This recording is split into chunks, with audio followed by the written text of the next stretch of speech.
nkwandiza nategwe mukwano gwaffe atugoberera era nga nkujukiza nti subscribe updates banansi b'eggwanga erya Burundi kyaddaaki batandise okulonda abakulembeze baabwe ab'oku byalo. Banansi b'eggwanga erya Burundi ku lunaku olwokuna bano balonda abakulembeze baabwe abagenda bakiikirira mu parliament.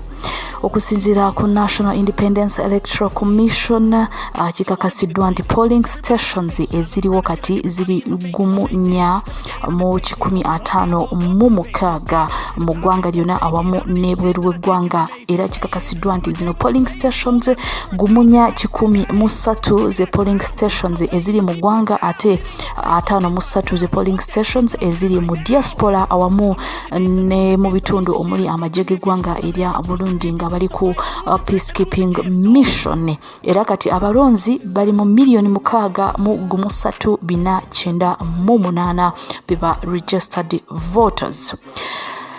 Polling stations ezenjawulo abantu bagenze masono kubanga ate beeyiwako waliwo ennyiriri z'abantu eziwerako noddala nga bano bona baagala okubanga ate balonda abakulembeze baabwe mu ggwanga lino erya Burundi nga bano basuubira nti ebyenfuna bijja kubanga ate bitereera nga bamaze okulonda abakulembeze abapya, abakulembeze abategeera ekintu kye bagenda okukola mu parliament.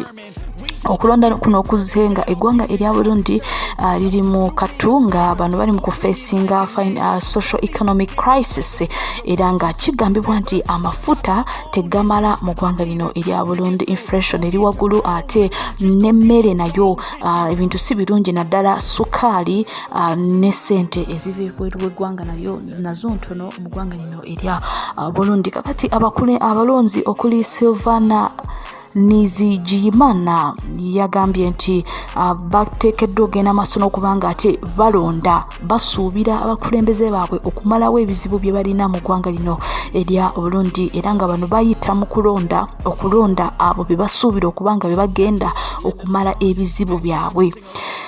Amafuta matono mu ggwanga lino erya Burundi era ekyo kiri ku bwongo bwa bannansi b'eggwanga erya Burundi abasinga. Kakati omulonzi amanyikiddwa nga Josephine Inabingega ono yavuddeyo n'agamba nti yakkiriza nti ebizibu bino bijja kubanga ate bigonjoolebwa abakulembeze be bagenda okulonda. Abalonzi bangi balaga essuubi mu bakulembeze baabwe mu ggwanga lino erya Burundi. President Evariste Ndayishimiye naye yagenze masono okubanga ate yeetaba mu kulonda era ono yalondedde ku ssomero eriri mu kyalo Mwabeera era omukulu ono yavuddeyo n'agamba nti okulonda kikolwa ekiraga omutima gw'eggwanga, omwoyo gw'eggwanga, okwagala eggwanga lyabwe era omukulu ono yavuddeyo n'agamba nti abakulembeze bateekeddwa okuweereza abantu baabwe mu bwenkanya n'obwagazi. Omukulu ono era yavuddeyo n'agamba nti bannansi b'eggwanga erya Burundi beenyumiriza mu kulonda era bakinyumirwa ddala olw'ensonga nti kikolwa kya mwoyo gwa ggwanga. Era omukulu ono n'agamba nti omuntu yenna ateetaba mu kulonda oyo aba tayagaliza birungi nsi ye. N'agamba nti era n'abawanguzi bateekeddwa okukola ennyo okukolera abantu baabwe. Bw'atyo omukulembeze w'eggwanga Pulezidenti Evariste Ndayishimiye bwe yagambye. Okulonda kuno kulagira ddala nti abakulembeze abapya be bagenda okubeera mu parliament era be bagenda okulembera abantu baabwe. Wabula ku mulundi guno waliwo provinces 5 zokka ze zigenda okubanga ate mugenda okulondebwa kugenda kitegeeza nti abantu namba y'abantu abagenda okubeera mu parliament yakendeezeddwa okuva ku 123 mpaka ku 103.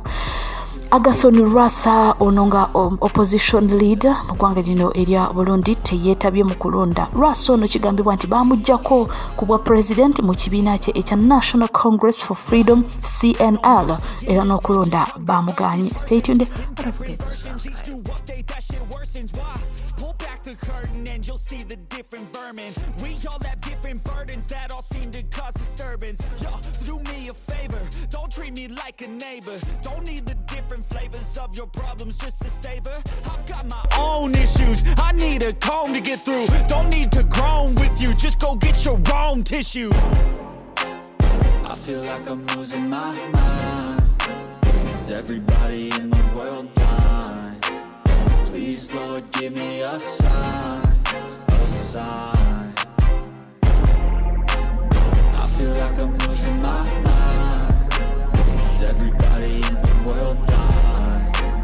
Please, Lord, give me a sign, a sign. That's it, the end of the song. Next time you'll sing along. Trust me, there's nothing wrong. I just need to carry on, cause society's a myth put there to make you sit. Listen to what they give. Don't ask questions, shut your lid.